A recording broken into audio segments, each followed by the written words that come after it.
Today, on the Vince Everett Ellison Show, we've been talking about for years the causes of crime, and Democrats have always said it's poverty, it's poverty, it's poverty. Well, I'm going to prove to you today that poverty does not cause crime. Yeah, it's not poverty, it's culture. And we're going to talk about that today on the Vince Everett Ellison Show.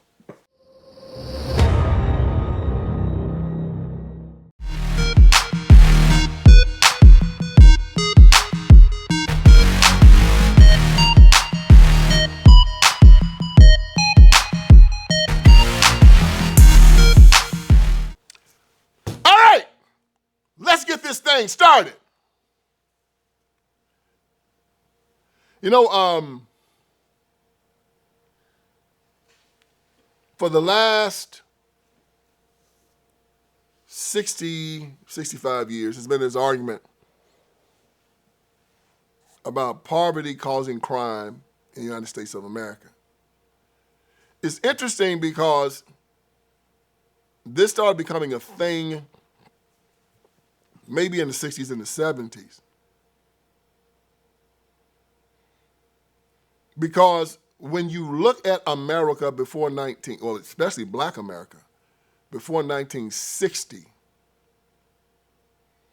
you find that the crime was actually very, very low. In 1940, the poverty rate in Black America was about 80%.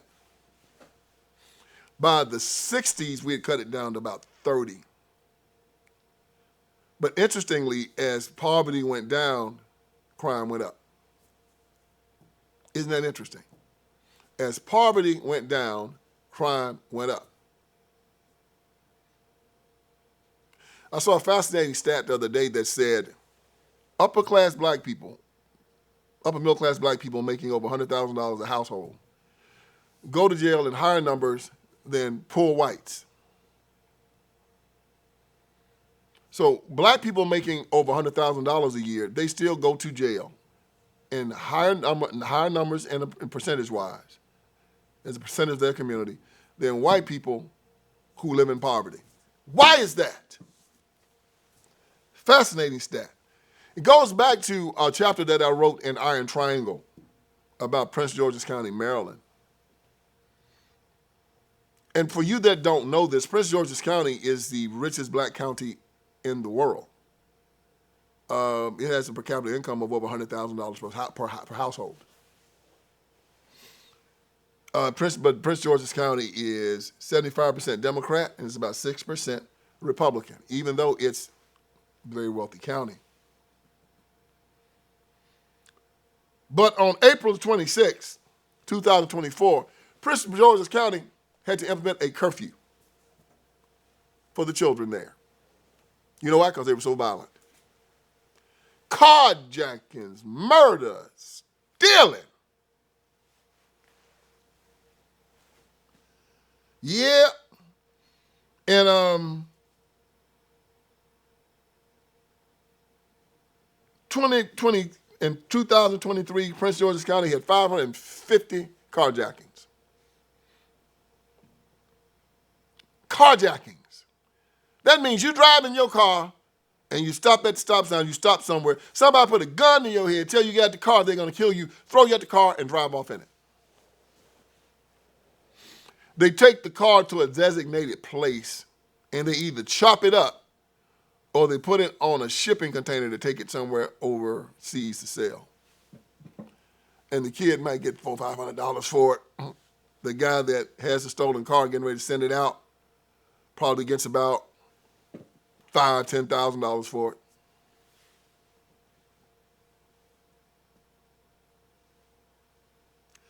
The public educational system. You know, Baltimore has one of the worst public school systems in the world. Even though the superintendent gets paid close to $400,000 a year, and they're spending over $20,000 per child.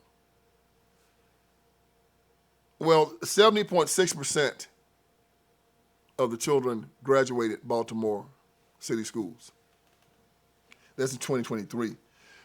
Well, and Baltimore is very poor, extraordinarily poor. A lot of poverty in Baltimore. Well, PG County, with all of this affluence, in 2023, it was 75%, only 5% more. So you still got the violence. You still have the crime.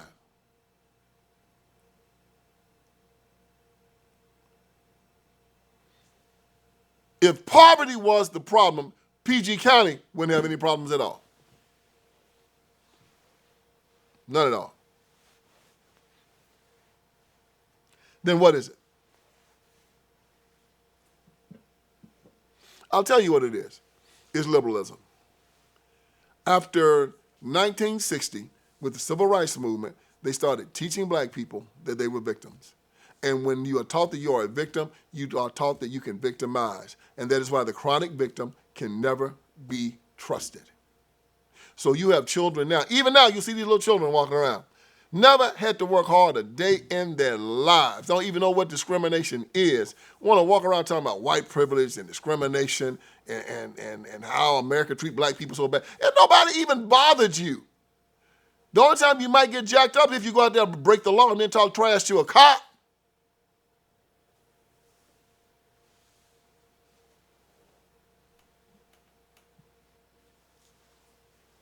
So they walk around complaining.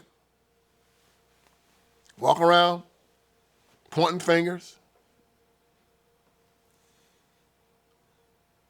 Walking around in a $500,000-$600,000 house, driving a car that his mom and daddy has bought him, and then you're going to go shoplift, do drugs, hit and run, start a fight.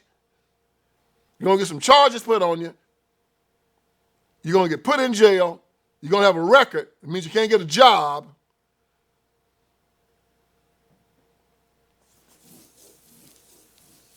And it continues.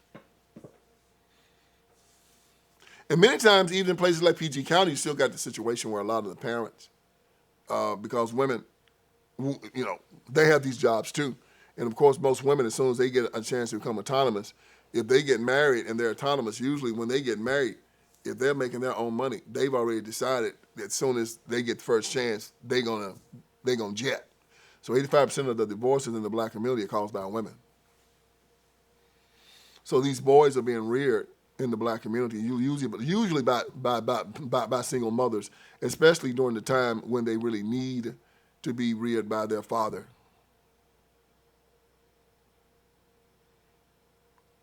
So it's divorce,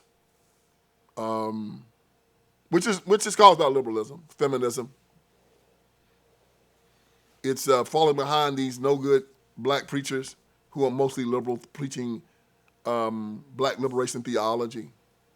And I know what y'all saying. Why don't you ever put it on the white folk? Why don't you ever talk about what the Republicans are doing to black people? Da, da, da, da, da. I said, I'm going to tell you why. Think about this scenario. I'm here, and I got two neighbors. One of my neighbors is a Republican, and the other neighbor is a Democrat. The Republican doesn't bother me at all. If I want to cut my yard, I can cut it. If I want to buy add to my house, I can add on to my house. If I want to get a better job and make more money and buy a car bigger than his, he doesn't care. As long as I don't bother him. Matter of fact, we put a fence up and wave at each other as we go to work. But then I got a Democrat that lives beside me who's actually trying to kill me every day. He's shooting in my window at night, breaking in my house at night, trying to sexually assault my daughters every day, stealing my car, stealing my money. You telling me I should be concerned with the Republican that's not doing anything to me as opposed to the Democrat that's trying to kill me every freaking moment of every day. That's why I focus on them.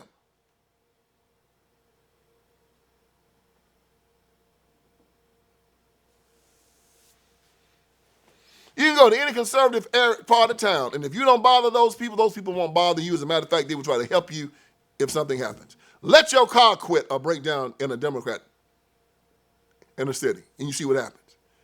Before you go down to make a phone call and get back, your rims are going to be gone and everything, your car's going to be gutted. If you make it back alive.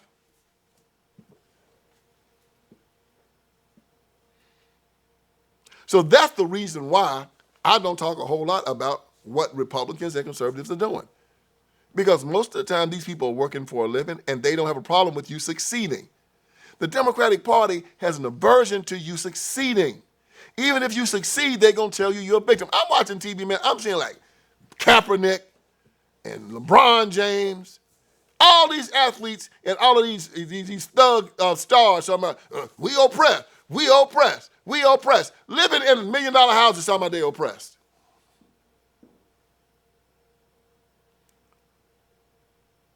Getting paid millions of dollars. I mean, Jay-Z tries to say he oppressed. Beyonce says she oppressed. They Democrats because they oppressed. Hell, Obama said he oppressed. He lived in the Hamptons with all them rich white folks. Is Spike Lee oppressed? Sam Jackson said he oppressed. Man, you know what? I just want to put all of them in a row and just do a Three Stooges slap on all of them. Slap them all at the same time. And so you got young black people who, that whole thing about being a victim has, victimization has power. It has power. To be able to walk up to somebody and say, you did me wrong and you owe me. And then that person being stupid enough to say, well, you right. I saw this stupid woman at the DNC get up, starting the convention talking about, I think they were in Minneapolis. And she's talking about they were on Indian land. Let's talk about the land for a second. The DNC acknowledges and honors the Dakota Oyate, the Dakota people, who are the original stewards of the lands and waters of Minneapolis. The Dakota cared for the lands, lakes, and the Wapatonka, the Great River, the Mississippi River, for thousands of years before colonization. This land was not claimed or traded. It's a part of a history of broken treaties and promises. And in many ways, we still live in a system built to suppress indigenous peoples' cultural and spiritual history. And stupid Democrats say, yeah. But then none of them left out of their houses and gave the land back to the Indians. They all just kind of virtue signaled. And that's what they do. So a black person can walk up to them, and he could have gone to Harvard or Yale, and his mom and daddy are millionaires. He walked up to the white man and said, you oppressed me, and the white man's making $20 an hour working at Lowe's, and he'll say, yeah, man, I did oppress you. And I said, well, this is the stupidest thing I've ever seen in my life. I got a rich black dude trying to make a poor white dude, made him feel inferior because of something imaginary. And it takes two people to fall for that stupid game. As I said before, the Democratic Party, the white Democrats are masters looking for slaves, and the black Democrats are slaves looking for masters. And the white Democrats feel they're superior, and black Democrats feel they're inferior. And it don't matter what station they have. The black Democrat's going to be a victim, and the white Democrat's going to be your savior, man. Whatever your problems are, he going to fix it for you. We say over here, Jesus will fix it. You say, well, no, white Democrat going to fix it. So you walk around the consummate victim. You walk around the chronic victim. You walk around crying, talking about what you can't do, and then you end up in jail. You walk around in your community stealing and fighting one another. Why? Because you look in the mirror, you hate yourself, so you're going to hate your neighbor. Man, you people are a head case.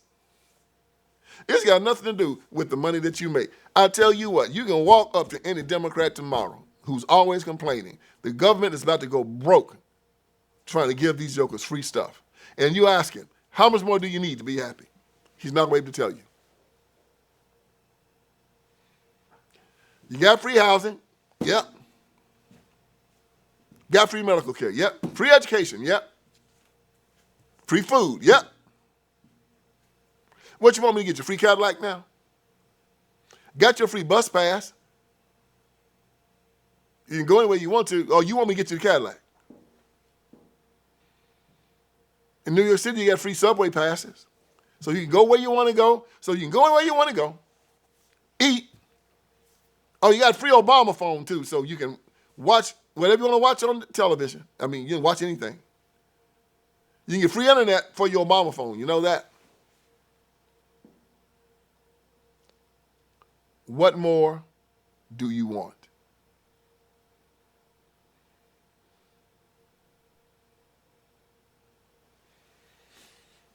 They don't know. You know why? Because It's a bottomless pit. If anything the liberal left teaches you, it teaches you to hate.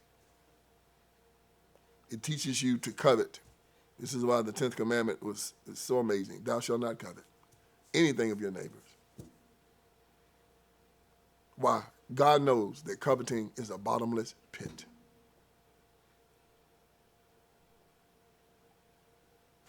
Guys start out with a 10-room house. I want a big house. Get a 20-room house. I want a bigger house. 30-room house. I want a bigger house. 40-room. Never satisfied. He was like Citizen Kane in Citizen Kane. He never finished the house he was building. Just kept building more. Never finished buying. Never stopped buying possessions. He always wanted more. He could never fill the hole that was in him. He thought things could do it.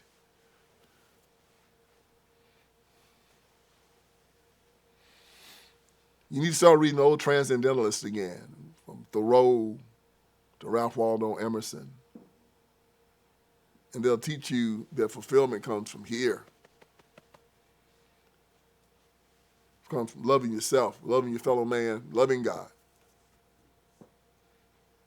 No. Poverty doesn't cause crime. It's a wicked soul that causes crime. You'll find people who are poor, they're some of the best people in the world. And you'll find people who are rich who are some of the worst. P. Diddy had billions, ended up in prison. Mike Tyson had millions, ended up in prison. R. Kelly had millions, ended up in prison. If poverty caused crime, why did those brothers end up in jail? And then you have people that you see every day that live their lives, worked a job 30, 40 years, never went to jail, lived a life of honor and respect. And I've met them, and I applaud them, of all colors and all creeds. Young people, don't fall into the lie of thinking that poverty gives you the excuse to become less than who you are. Always strive for the best. Always believe in God. Always love your fellow man. Always show forbearance. Be kind to one another. Help one another. And you will see that the riches are not going to come from your pocket. The riches are going to come from how you're loved and you're esteemed by your fellow man and by God. Hope you listen to this message. Hope you hear it. I'm going to keep bringing it to you because I'm here to wake you up. I hope I did you some good here today. So come join me again for another edition of the Vince Everett Ellison Show. All right, friends, Vince Everett Ellison is here. I want you to go to my website. And on my website, you're going to see a lot of great stuff, man. You're going to see that we got t-shirts, we got caps. You got my books, my documentaries. You got all kinds of stuff on VinceSpeaksTruth.com. Go there. We're dropping new t-shirts. We're dropping new merchandise. My new book, The End of Tolerance, is there. The End of Tolerance. Make sure you get it. Make it #1. If you got my first 3, get The End of Tolerance. It's just as good. And it's telling us we have to end our tolerance with these leftists, these Democrats. We can no longer allow them to sexually groom our children. We can no longer allow them to castrate little boys and call them little girls, run God out of the public square, take away our guns, take away our sovereignty. No longer allow it. So go on VinceSpeaksTruth.com. That is VinceSpeaksTruth.com. Hit merchandise. You'll see the t-shirts. You'll see the caps. You'll see the books. You'll see the documentaries. You'll see it all. And let's keep this ball rolling. God bless you.